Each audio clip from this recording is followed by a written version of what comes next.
And now it's my great pleasure to introduce our speaker for the opening ceremony, Bette Kuss.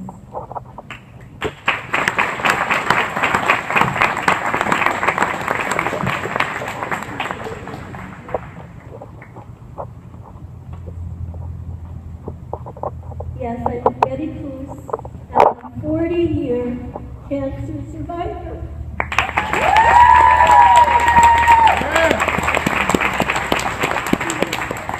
Well, praise God. Thank you so much to the Relay for Life Committee and Linda Legal for asking me to speak to you this evening. I consider it a great honor and privilege to be able to tell you my story of victory over cancer. My story actually started 45 years ago when I was a freshman in high school, sitting in 9th grade health class. On that spring day, I learned that the most deadliest form of cancer was Hodgkin's disease, or Hodgkin's lymphoma, as it's also called. There was absolutely no hope for survival if a person contracted that disease. It's a type of cancer which attacks one's lymph glands and ultimately weakens a person's immune system. So at the tender age of 14, I did a mental note to self: don't ever get Hodgkin's disease. Well, now let's fast forward 5 years to 1974. I was in my last term of my sophomore year of college in Minneapolis. Having had a rigorous schedule of studies, choir tours, and work, I remember being worn out, having a bad sinus cold, and the glands on the right side of my neck were sore and hard. Having swelling glands at that time was a very common occurrence for me. I thought if I would just take more naps in my free time, my glands would go back to normal. Well, that wasn't the case. Even after resting more, my sinus cold didn't get any better, and my lymph glands were still hard and hurting. So I went to the doctor, and after feeling my lymph glands and taking a throat culture, he diagnosed me with strep throat. I went back to the clinic for my shot of penicillin. He told me to come back in a week. The time lapsed. I felt so much better, but the right side of my neck was still swollen. Doing like I was told, I went back to see the doctor after a week, thinking that I probably just needed another shot of penicillin. Well, it turned out completely different than I thought. After filling my neck, the doctor looked at me and said that he was going to schedule me for a biopsy. A biopsy? What for? I questioned. In a nervous way, he blurted out, "I have a hunch that what you might have is Hodgkin's disease." At that very second, sirens went off in my head, and I looked at the doctor like he was crazy. My thoughts instantly flashed back to 9th grade health class.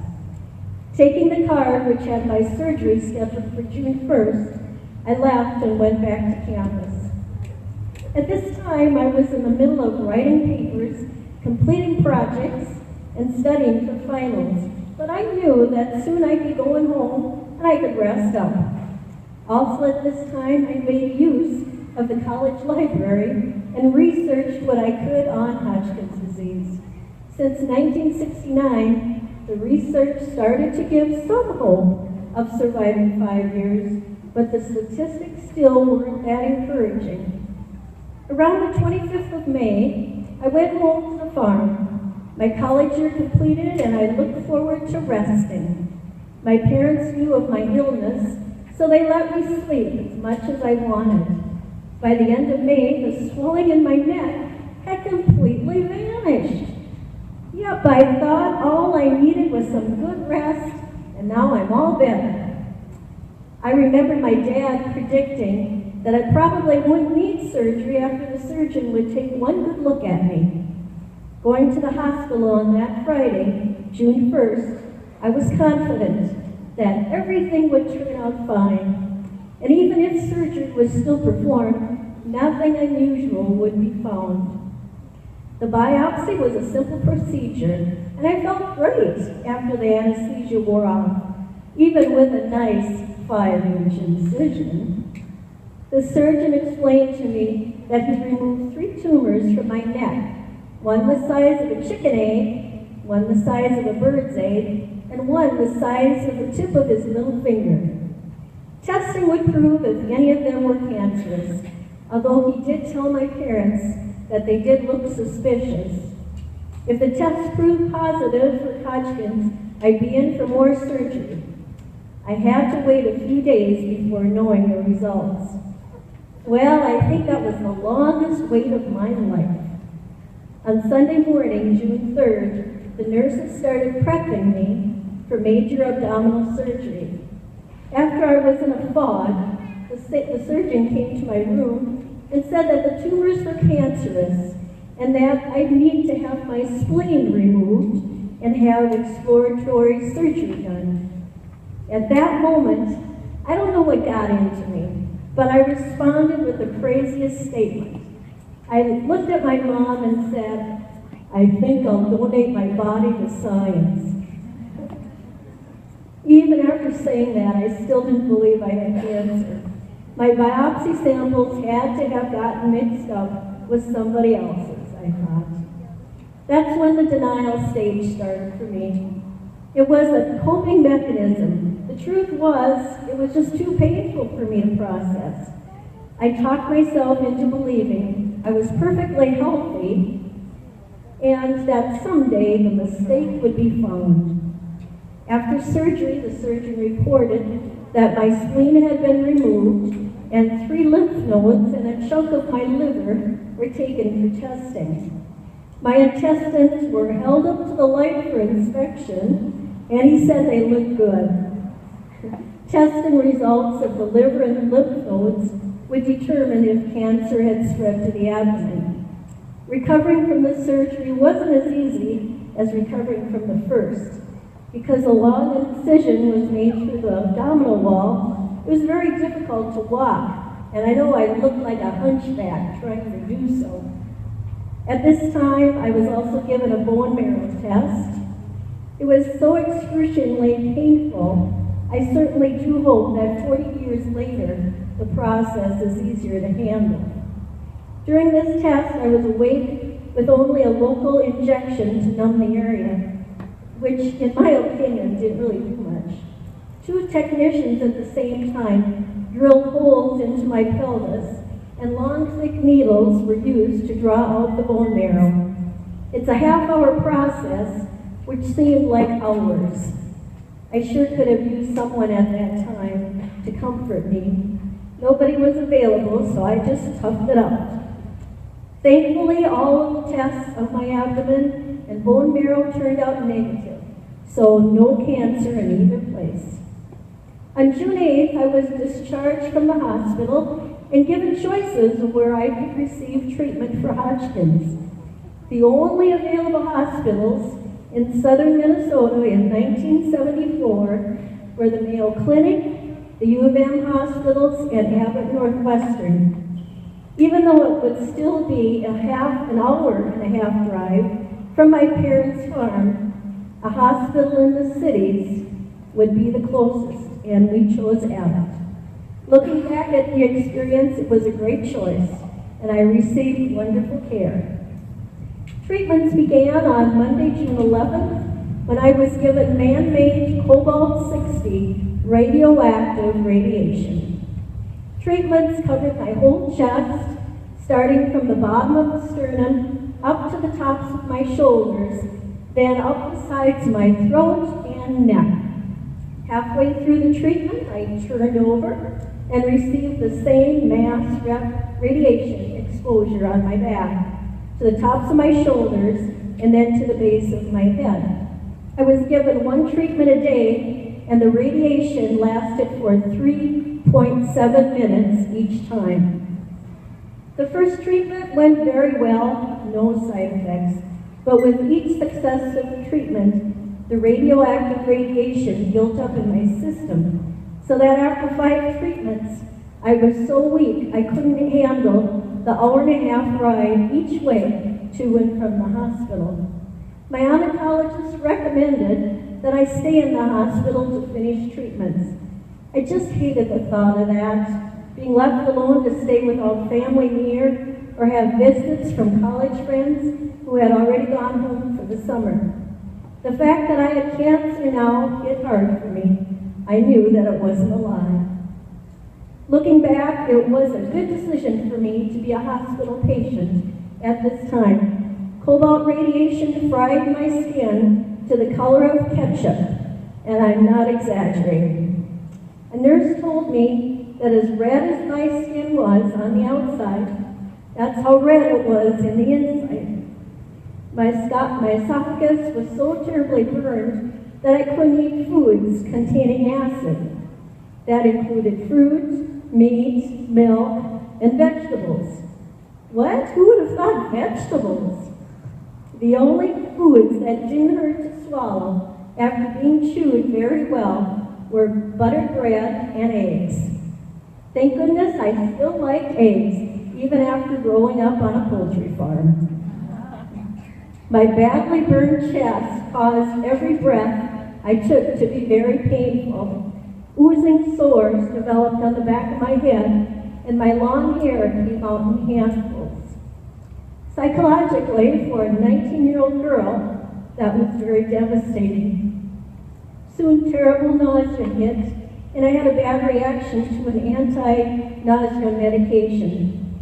During this time, all the mirrors were removed from my hospital room. I know I must have looked pretty pathetic.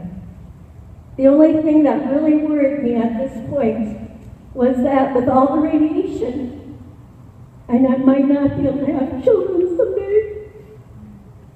One of my oncologists reassured me to not worry because my abdomen wasn't radiated. I prayed that he would be right.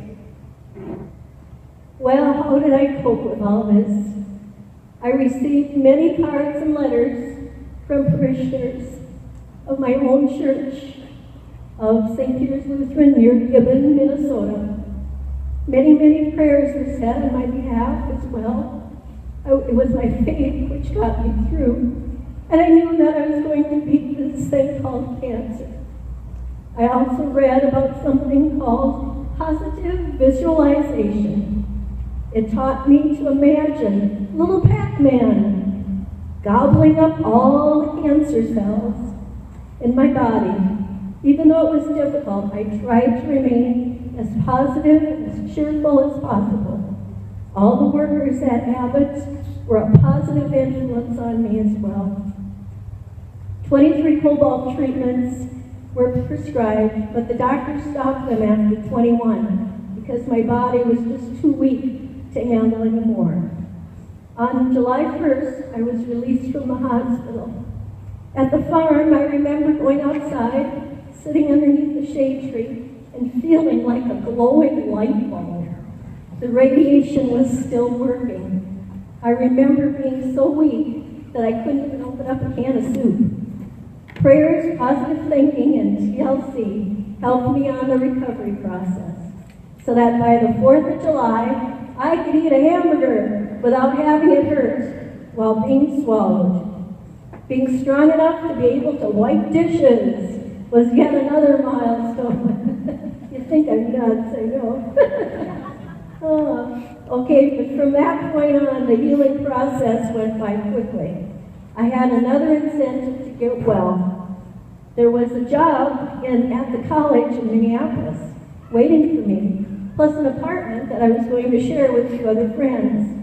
At my 6-week checkup, the doctors were so impressed with my recovery, they told me I was an inspiration. They gave me the green light to take the job and live in the suburbs for the summer. During the second half of the summer, I felt so good. It felt so good to feel so well. After that summer, I continued my education at St. Cloud State, receiving my bachelor's degree in elementary education, having great checkups every 3, then 6, then 12 months. And I was looking forward to landing my first teaching job and beginning my career. The years have been good to me. I taught elementary school for a few years, Then I received my master's degree in special education, working with special needs middle school students for a number of years. I met the man of my dreams in 1989. We were married in 1992. And in 1994, I found out that my oncologist was right. I could indeed have children. That year, after 2 miscarriages, Samuel was born, and 2 years after that, we were blessed with our lovely daughter, Lily. During the past 5 to 10 years, I've been noticing some long-term effects of cobalt radiation on my body. I get out of breath easily, tire quickly, and have a fast pulse. And at times, have trouble swallowing my food. If it hasn't been chewed correctly, I tell you, that's hard to do with these darn braces. And it's been detected that I do have mitral valve dysfunction in my heart and calcifications in my arteries. Because my spleen was removed as part of the treatment back in the 1970s, I need to be very careful that I don't get any infections. Networking with other Hodgkins survivors who received cobalt radiation 20 to 40 years ago has shown me that those symptoms are quite common. It would be easy for me to feel victimized, but instead I choose to feel grateful. I'm grateful that I've been able to celebrate 40 more birthdays, and I'm planning on celebrating a whole lot more because of the many people and businesses donating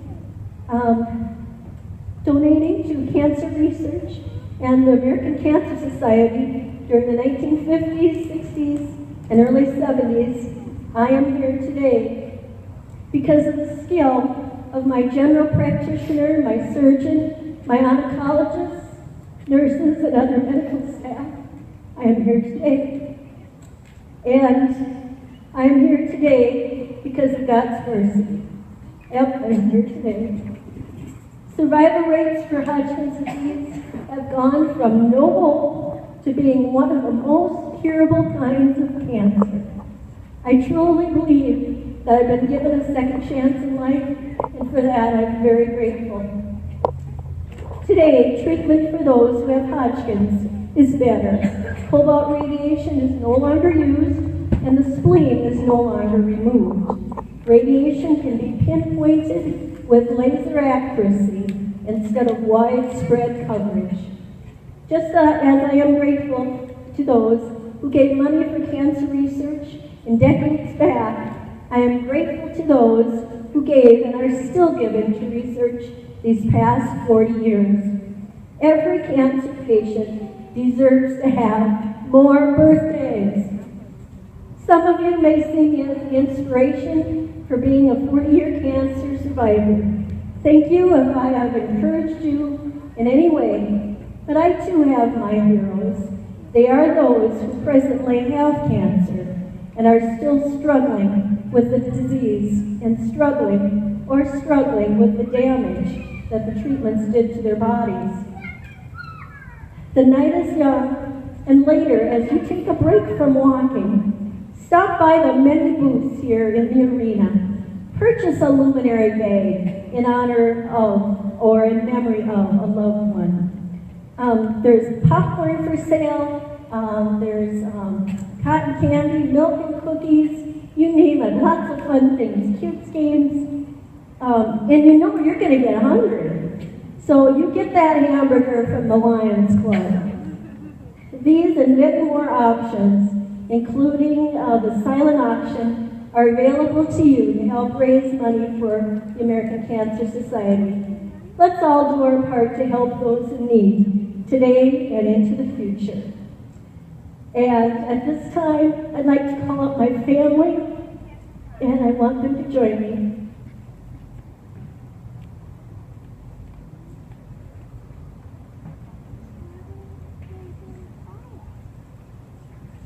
My husband, Dwayne, my son, Samuel, just made it back from St. Olaf, and my daughter, Lily.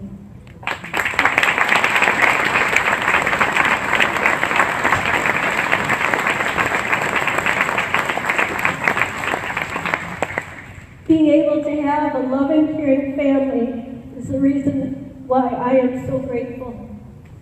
The treatments for Hodgkins back then was the pits, but look at my reward for hanging on.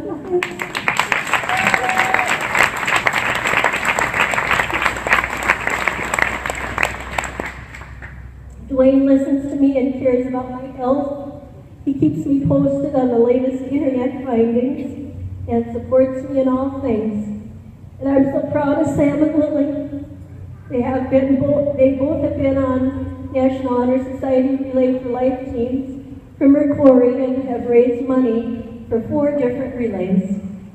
Sam has also been on a relay team at St. Olaf College and has also raised money for the St. Baldrick's Foundation for Childhood Cancer Research. In April, he shaved his head in my honor. Don't start with that. I had Hodgkins when I was under the age of 21, so mine was considered a childhood cancer. I challenge each of you to give to this year's Relay for Life. Give the gift of more birthdays and life with family to those who will be facing cancer this year and the years to come. Our hope is still that someday cancer will be a thing of the past. Wouldn't that be great?